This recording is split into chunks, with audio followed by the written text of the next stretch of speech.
Hello, ഞാൻ Prathapan. Microsoft വേഡിൻ്റെ സഹായത്തിൽ നമുക്ക് നോട്ട്ബുക്കുകളിലെ പേജുകൾ തയ്യാറാക്കി പ്രിൻ്റ് എടുക്കാൻ പറ്റും. ഒരു ഡെസ്ക്ടോപ്പ് ആപ്ലിക്കേഷൻ ആവശ്യമായിട്ടുള്ള എല്ലാ കമാൻഡുകളെയും നമുക്ക് മൈക്രോസോഫ്റ്റ് വേഡിൽ കാണാൻ കഴിയുന്നുണ്ട്. ഡെസ്ക്ടോപ്പ് പബ്ലിഷിങ്ങിന് ആവശ്യമായിട്ടുള്ള സോഫ്റ്റ്വെയറുകൾ ഇന്ന് മാർക്കറ്റിൽ നമുക്ക് നിരവധി എണ്ണമുണ്ട്. പേജ് മേക്കർ പോലെയുള്ള പേജിൻ്റെ ലേഔട്ടും മറ്റുള്ളതും എല്ലാം ക്രമീകരിച്ച് നമ്മൾക്ക് വേണ്ടുന്ന ടെക്സ്റ്റ് ബുക്കുകൾ നിർമ്മിക്കാൻ സഹായിക്കുന്നത് പേജ് മേക്കറാണ്. അതിനകത്തുള്ള ഡ്രോയിങ്സും മറ്റുള്ള ഗ്രാഫിക്സുകളും ഡിസൈൻ ചെയ്യുന്നതിന് വേണ്ടിയിട്ടാണ് നമ്മൾ കോറൽ ഡ്രോ പോലെയുള്ളതും ഫോട്ടോഷോപ്പ് പോലെയുള്ള ആപ്ലിക്കേഷൻ അല്ലെങ്കിൽ സോഫ്റ്റ്വെയറുകളെ നമ്മൾ യൂസ് ചെയ്യുന്നത്. എന്നാൽ ഇതെല്ലാം കൂടെ നമുക്ക് മൈക്രോസോഫ്റ്റ് വേഡിനകത്ത് ചെയ്യാൻ പറ്റുമെന്നുള്ളതാണ്. അതിനാവശ്യമായ മിക്ക കമാൻഡുകളും മൈക്രോസോഫ്റ്റ് വേഡിനകത്ത് അവൈലബിളാണ്. ഇവിടെ നമുക്ക് ഒരു നോട്ട്ബുക്കിൻ്റെ നിർമ്മാണഘട്ടത്തിൽ ലൈനുള്ളതും ലൈനില്ലാത്തതുമായ പേജുകൾ തയ്യാറാക്കപ്പെടേണ്ടി വരുന്നുണ്ട്.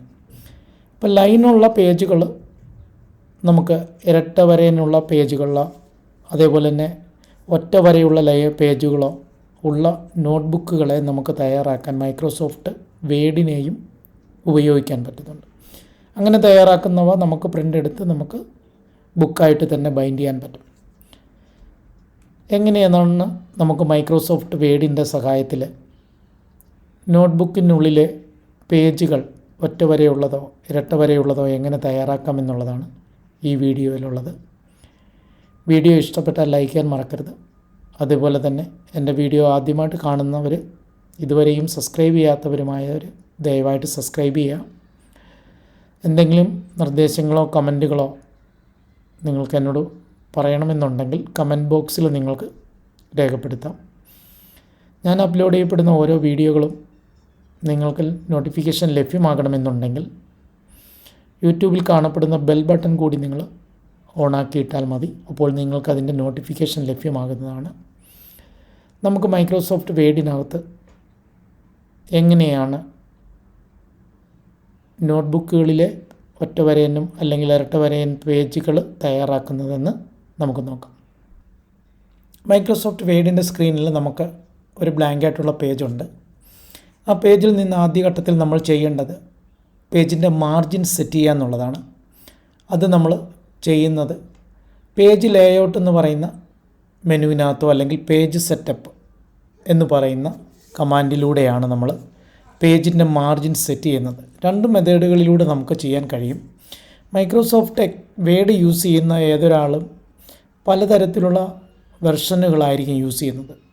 പഴയകാല വെർഷനുകൾ ഉപയോഗിക്കപ്പെടുന്നവർ പേജ് സെറ്റപ്പ് ഫയൽ മെനുവിൽ പോയിട്ടാണ് പേജിൻ്റെ മാർജിൻ അറേഞ്ച് ചെയ്യുന്നത്. എന്നാൽ മൈക്രോസോഫ്റ്റ് വേഡിൻ്റെ പുതിയ പതിപ്പുകൾ യൂസ് ചെയ്യുന്നവരെ സംബന്ധിച്ച് അത് നമ്മൾക്ക് കാണപ്പെടുന്ന മെനുവിനകത്തു നിന്ന് ലേഔട്ട് എന്ന് പറയുന്ന സെക്ഷനിലാണ് അത് കിട്ടുന്നത്. ഇത് രണ്ടും കൂടാതെ നമ്മൾക്ക് മറ്റൊരു മെത്തേഡ്, നമ്മുടെ സ്ക്രീനിൽ കാണപ്പെടുന്ന റൂളർ എന്നറിയപ്പെടുന്ന ഒരു മെഷർമെൻറ്റ് സംവിധാനം നമ്മുടെ പേജിൻ്റെ ടോപ്പ് ഭാഗത്തും ലെഫ്റ്റ് സൈഡിലും നമുക്ക് കാണാൻ കഴിയും. അതാണ് മാർജിനായിട്ട് അറേഞ്ച് ചെയ്തിരിക്കുന്നത്. അപ്പോൾ അങ്ങനെ വരുന്ന സമയത്ത് എളുപ്പമാർഗ്ഗം എന്ന് പറയുന്നത്, നമുക്ക് മൗസ് കൺട്രോൾ നന്നായിട്ട് അറിയാവുന്ന ഒരാളാണെങ്കിൽ ഈ പറയുന്ന റൂളറിൻ്റെ സഹായത്തിലൂടെ പേജിൻ്റെ മാർജിൻ അറേഞ്ച് ചെയ്യാം. ആദ്യകാല വീഡിയോകളിലൊക്കെ ഞാൻ കമ്പ്യൂട്ടറിൻ്റെ മൗസിൻ്റെ പ്രാക്ടീസ് ചെയ്യാൻ ഏറ്റവും നല്ല മെത്തേഡ് കമ്പ്യൂട്ടറിനകത്ത് ലഭ്യമായിട്ടുള്ള പെയിൻറ്റ് ബ്രഷ് എന്ന് പറയുന്ന പ്രോഗ്രാമിനകത്ത് നിങ്ങൾ പടങ്ങൾ വരയ്ക്കാൻ ശ്രമിച്ചാൽ മതിയാവും. പലതരത്തിലുള്ള പടങ്ങൾ നിങ്ങൾ വരയ്ക്കുന്നതോടൊപ്പം തന്നെ നമുക്ക് മൗസിൻ്റെ കൺട്രോൾ നന്നായിട്ട് പ്രവർത്തിപ്പിക്കാൻ കഴിയും. അപ്പോൾ ആദ്യ കാലഘട്ടങ്ങളിൽ ഉപയോഗിക്കപ്പെടുന്നവരാണെങ്കിൽ മൗസിനെ പ്രവർത്തിപ്പിക്കുക എന്ന് പറയുന്നത് വളരെ ബുദ്ധിമുട്ടായിട്ടുള്ള ഒരു കാര്യമായിരിക്കാം. അങ്ങനെയുള്ളവർ എളുപ്പമാർഗ്ഗത്തിൽ മൗസിൻ്റെ പ്രവർത്തനങ്ങൾ മനസ്സിലാക്കാൻ, നമ്മൾ മൂവ് ചെയ്യുന്ന സമയത്ത് നമ്മൾ ഉദ്ദേശിക്കുന്ന ദിശയിലേക്ക് തന്നെ മൂവ് ചെയ്യണമെങ്കിൽ എളുപ്പമാർഗ്ഗം പെയിൻറ്റ് ബ്രഷിൽ പോയിട്ട് പടങ്ങൾ വരയ്ക്കാൻ ശ്രമിക്കുകയും അതിനകത്തുള്ള ടൂൾസുകൾ എടുത്ത് കളർ ചെയ്യാനൊക്കെ ശ്രമിച്ചു കഴിഞ്ഞാൽ നമുക്ക് മൗസിൻ്റെ കൺട്രോൾ പഠിക്കാൻ പറ്റും. ഇവിടെ നമുക്ക് റൂളർ പ്രവർത്തിപ്പിക്കണമെന്നുണ്ടെങ്കിൽ മൗസ് കൺട്രോൾ നന്നായിട്ട് അറിയാവുന്ന ഒരാൾക്ക് മാത്രമേ പറ്റുള്ളൂ. ഇപ്പോൾ നമുക്ക് റൈറ്റ് സൈഡിലുള്ള മാർജിൻ വ്യത്യാസപ്പെടുത്തണമെന്നുണ്ടെങ്കിൽ ആ റൂളറിൻ്റെ ഷെയ്ഡ് ചെയ്തിരിക്കുന്ന ഭാഗത്തിൻ്റെ എഡ്ജിൽ പിടിച്ച് മൂവ് ചെയ്ത് കഴിഞ്ഞാൽ നമുക്ക് റൈറ്റ് സൈഡിനുള്ള മാർജിൻ അറേഞ്ച് ചെയ്യാൻ പറ്റും, കുറയ്ക്കണം എന്നുള്ളതാണ് ഇവിടെ ഉദ്ദേശിക്കുന്നത്. അതേപോലെ തന്നെ ലെഫ്റ്റ് സൈഡിലാണെങ്കിൽ അവിടെ 2 ആരോ മാർക്കുകളുണ്ട് ടോപ്പിലും ബോട്ടമിലുമായിട്ട്. അതിനെ ഫസ്റ്റ് നമ്മൾ മൂവ് ചെയ്ത് വെക്കുക. മൂവ് ചെയ്തതിന് ശേഷം ആ ഗ്രേ കളറിലുള്ള ഷെയ്ഡ് ചെയ്തിരിക്കുന്ന പോർഷൻ്റെ അവിടേക്ക് മൗസ് പോയിൻ്റർ കൊണ്ടുവച്ച് കഴിഞ്ഞാൽ 2 സൈഡിലും ഹെഡുള്ള ഒരു ആരോ മാർക്ക് വരും. അത് ക്ലിക്ക് വരുന്ന സമയത്ത് മൂവ് ചെയ്ത് കഴിഞ്ഞാൽ നമുക്ക് ഇതിനെ മൂവ് ചെയ്യാൻ പറ്റും. മൂവ് ചെയ്ത് വെച്ചതിന് ശേഷം പഴയ പോലെ ആരോ മാർക്ക് കൊണ്ടുവന്ന് അതിൻ്റെ ബിഗിനിങ്ങിൽ തന്നെ ക്രമീകരിക്കുക എന്നുള്ളതാണ് ആദ്യ സ്റ്റെപ്പിൽ ചെയ്യേണ്ടത് നിങ്ങൾ. അതിനുശേഷം നമ്മൾ ചെയ്യേണ്ടത് ടേബിളിനകത്തേക്ക് വേണ്ടുന്ന, അല്ലെങ്കിൽ നമുക്ക് ഒറ്റ വരയോ അല്ലെ 2 വരയോ ഉള്ള ലൈനുകളെ ക്രമീകരിക്കുക എന്നുള്ളതാണ്. അതിനുവേണ്ടി നിങ്ങൾ നേരെ പോകേണ്ടത് ഇൻസെർട്ട് എന്ന് പറയുന്ന മെനുവിലാണ്. അതല്ല എന്നുണ്ടെങ്കിൽ നമുക്ക് ഡയറക്റ്റ് ടൂൾ ബാറിൽ ടേബിളിൻ്റെ ഒരു കമാൻഡ് ലഭ്യമാണെങ്കിൽ അതിലൂടെ നമുക്ക് ചെയ്യാൻ കഴിയും. ടേബിളിൽ ക്ലിക്ക് ചെയ്തിട്ട് റോ മാത്രം സെലക്ട് ചെയ്യുക. എത്ര റോ വേണോ അത്രയും റോ നമ്മൾ ആദ്യം സെലക്ട് ചെയ്യുക. സെലക്ട് ചെയ്ത് കഴിഞ്ഞാൽ നമുക്കവിടെ ലൈൻ ക്രിയേറ്റ് ആയി കഴിഞ്ഞു. ഇനി ബാക്കി ഭാഗങ്ങളിലേക്ക് നമുക്ക് ലൈനുകൾ വരണമെന്നുണ്ടെങ്കിൽ ഏറ്റവും ലാസ്റ്റിലുള്ള ലൈനിൽ കൊണ്ടുവച്ചിട്ട് നമ്മുടെ കീബോർഡിലുള്ള ടാബ് കീ അമർത്തിയാൽ മതി.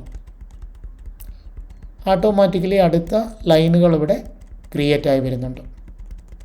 എത്രയും ഭാഗം വരെ നിങ്ങൾക്ക് വേണമെന്ന് വെച്ചാൽ അത്രയും ഭാഗം വരെ നിങ്ങൾ ക്രമീകരിക്കുക. ക്രമീകരിച്ച് കഴിഞ്ഞിട്ട് ഇപ്പോൾ നമുക്ക് ബോട്ടമിലും നമ്മൾ അതേപോലെ മാർജിൻ ക്രമീകരിച്ചിട്ടില്ല എന്നുണ്ടെങ്കിൽ നമുക്ക് അടുത്ത പേജിലേക്ക് ജമ്പ് ചെയ്ത് പോകും. അപ്പോൾ അത് ഒഴിവാക്കാൻ വേണ്ടിയിട്ട് നിങ്ങൾ എന്ത് ചെയ്യുക, പേജിൻ്റെ ടോപ്പ് ഭാഗത്തുള്ള ലെഫ്റ്റ് റൈറ്റ് മാർജിൻ ക്രമീകരിക്കുക പേജിൻ്റെ. അതേപോലെ തന്നെ ലെഫ്റ്റ് സൈഡിൽ ടോപ്പും ബോട്ടവും ക്രമീകരിക്കുക. എങ്കിൽ മാത്രമേ നമുക്കത് സ്വായത്തമാകുകയുള്ളൂ. അതിനുശേഷം നമുക്ക് ഈ ടേബിളിനെ കുറച്ച് ഭാഗം താഴേക്ക് ആക്കി വെക്കുക, കുറച്ച് മൂവ് ചെയ്യുക താഴേക്ക്. അതിന് എളുപ്പമാർഗ്ഗം എന്ന് പറയുന്നത് ടേബിളിനകത്ത് കർസർ വെക്കുമ്പോൾ റൈറ്റ് സൈഡിൽ ടോപ്പിലായിട്ടൊരു ബോക്സ് വരുന്നുണ്ട്. അതിൽ ക്ലിക്ക് ചെയ്ത് താഴോട്ട് വലിച്ചു കഴിഞ്ഞാൽ നമുക്ക് ടേബിളിനെ മൊത്തത്തിൽ താഴോട്ട് കൊണ്ടുവരാൻ പറ്റും. അതിനുശേഷം നമ്മൾ ചെയ്യേണ്ടത് ഏറ്റവും ടോപ്പിൽ നമ്മളെപ്പോഴും ആദ്യത്തെ ഒരു ലൈൻ എന്ന് പറയുന്നത് കണ്ടിട്ടുള്ള നോട്ട്ബുക്കിൽ റെഡ് കളറിലായിരിക്കും വരുന്നത്. അത് ക്രമീകരിക്കാൻ വേണ്ടിയിട്ട് നമ്മൾ ടേബിളിനകത്ത് ക്ലിക്ക് ചെയ്യുക.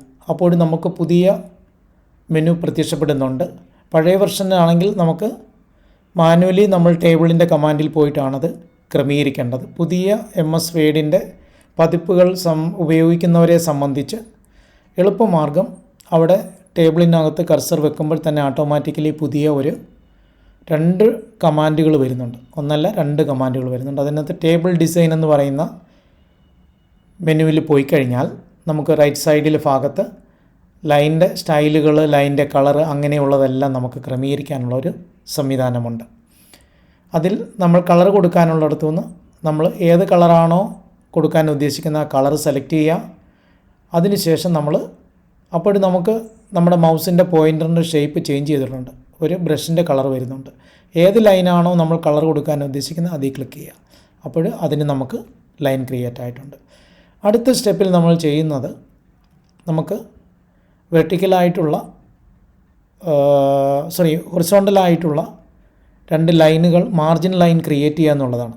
അപ്പോൾ അതിനുവേണ്ടി നമ്മൾ ഇൻസെർട്ട് മെനുവിൽ പോയതിനു ശേഷം നമ്മൾ ഷേപ്സ് എന്നറിയപ്പെടുന്ന കമാൻഡ് യൂസ് ചെയ്യുക. അതിൽ നിന്ന് ലൈൻ എടുക്കുക. ലൈൻ എന്ന് പറയുന്ന കമാൻഡ് ചൂസ് ചെയ്യുക. അതിനുശേഷം നമ്മൾ നോർമലി ലൈൻ ക്രിയേറ്റ് ചെയ്യുന്ന സമയത്ത് ചിലപ്പം സ്ട്രെയിറ്റ് ആയിട്ട് നമുക്ക് ലഭ്യമാകണമെന്നില്ല. അങ്ങനെയുള്ള ഘട്ടങ്ങളിലെല്ലാം കമ്പൽസറി ആയിട്ട് നമ്മൾ ഷിഫ്റ്റ് കീയും കൂടെ പ്രസ് ചെയ്തിട്ട് വേണം ലൈൻ ഇൻസെർട്ട് ചെയ്യാനായിട്ട്. ക്ലിക്ക് ചെയ്ത് താഴേക്ക് വലിക്കപ്പെട്ട് കഴിഞ്ഞാൽ നമുക്ക് ലൈൻ ക്രിയേറ്റ് ആവുന്നുണ്ട്.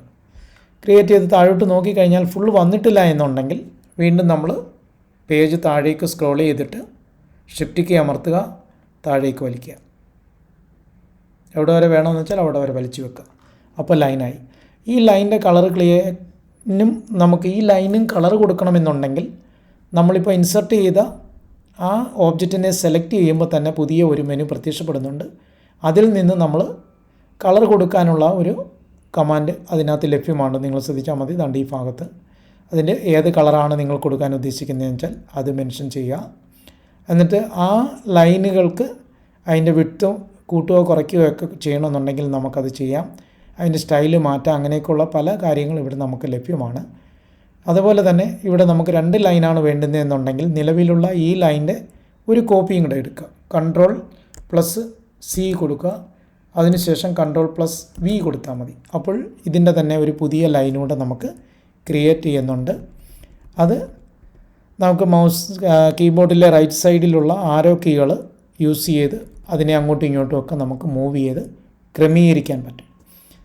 ഇത്രയും ചെയ്ത് കഴിഞ്ഞാൽ അടുത്ത് നമ്മൾ ചില നോട്ട്ബുക്കുകളിലൊക്കെ കണ്ടിട്ടുണ്ട്, ഏറ്റവും ടോപ്പിലെ റൈറ്റ് സൈഡിൽ പേജ് നമ്പറുകൾ രേഖപ്പെടുത്താനും ഡേറ്റ് രേഖപ്പെടുത്താനുമുള്ള ഒരു പ്രത്യേക കോളം. അതിന് വേണ്ടിയിട്ട് നമ്മൾ ചെയ്യേണ്ടത് ഇൻസെർട്ട് മെനുവിൽ വീണ്ടും പോവുക, ഷേപ്സ് എടുക്കുക, അതിൽ നിങ്ങൾക്ക് ഇഷ്ടമുള്ള ഏത് ടൈപ്പിലുള്ള ബോർഡറാണ് വേണ്ടതെന്ന് വെച്ചാൽ സെലക്ട് ചെയ്തതിന് ശേഷം നമ്മൾ ഡ്രാഗ് ചെയ്യുക. ഡ്രാഗ് ചെയ്യുമ്പോൾ തന്നെ നമുക്ക് അവിടെ ഒരെണ്ണം അത് ക്രിയേറ്റ് ആവും. അപ്പോൾ നമ്മളത് ക്രിയേറ്റ് ചെയ്യുമ്പോൾ ചിലപ്പോൾ ഒരു ദിവസമെങ്കിൽ കിട്ടുന്ന ഇതുപോലെ ഷെയ്ഡഡ് ആയിട്ടായിരിക്കും, അതിനെ നമുക്ക് റിമൂവ് ചെയ്യാൻ പറ്റും. അപ്പോൾ നമ്മൾ ഇൻസെർട്ട് ചെയ്ത ആ ഷേപ്പിനോടൊപ്പം വരുന്ന കമാൻഡ് ലിസ്റ്റിൽ കളർ റിമൂവ് ചെയ്യാനുള്ള, അതിനകത്ത് ഇൻസൈഡ് ഫില്ല് ചെയ്തിരിക്കുന്ന കളർ റിമൂവ് ചെയ്യാനുള്ള ഒരു കമാൻഡ്, ഒരു പെയിൻറ്റ് ബക്കറ്റിൻ്റെ പടമുണ്ട്, അത് ഈ ക്ലിക്ക് ചെയ്താൽ കഴിഞ്ഞാൽ നമുക്കതിൻ്റെ കളർ മാറ്റാം. ലൈൻ്റെ കളർ സെറ്റ് ചെയ്യണമെന്നുണ്ടെങ്കിൽ അതിനടുത്ത് തന്നെ തൊട്ടടുത്തൊരു കമാൻഡുണ്ട്, അത് യൂസ് ചെയ്ത് കഴിഞ്ഞാൽ നമുക്ക് അതിൻ്റെ ലൈൻ കളറും ചേഞ്ച് ചെയ്യാം. ഈ ടെക്സ്റ്റ് ബോക്സിലേക്ക് ഇനിയും നമുക്ക് ടെക്സ്റ്റുകൾ ആഡ് ചെയ്യണം.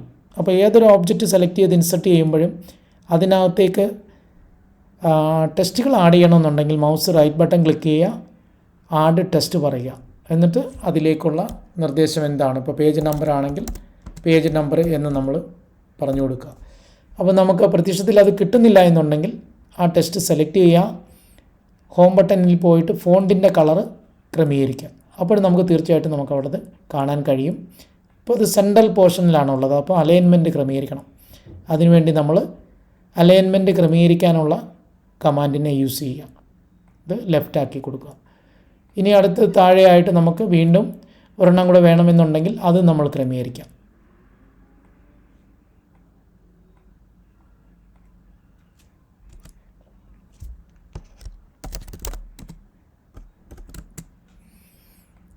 അതിന് ബോൾഡോ ഇറ്റാലിക്സോ നിങ്ങൾക്ക് ഇഷ്ടമുള്ള ഏതെങ്കിലും ഫോർമാറ്റുകൾ കൊടുത്തു കഴിഞ്ഞാൽ നമുക്ക് ഇത് ചെയ്യാൻ കഴിയും. വീഡിയോ ഇഷ്ടപ്പെട്ടാൽ ലൈക്ക് ചെയ്യാൻ മറക്കരുത്. അതേപോലെ തന്നെ ഇതുവരെയും എൻ്റെ വീഡിയോ സബ്സ്ക്രൈബ് ചെയ്യാത്ത പ്രിയ സുഹൃത്തുക്കൾ ദയവായിട്ട് സബ്സ്ക്രൈബ് ചെയ്യുക. നിങ്ങളുടെ സുഹൃത്തുക്കളിലേക്കും വീഡിയോ ഷെയർ ചെയ്യാം. ഓക്കെ.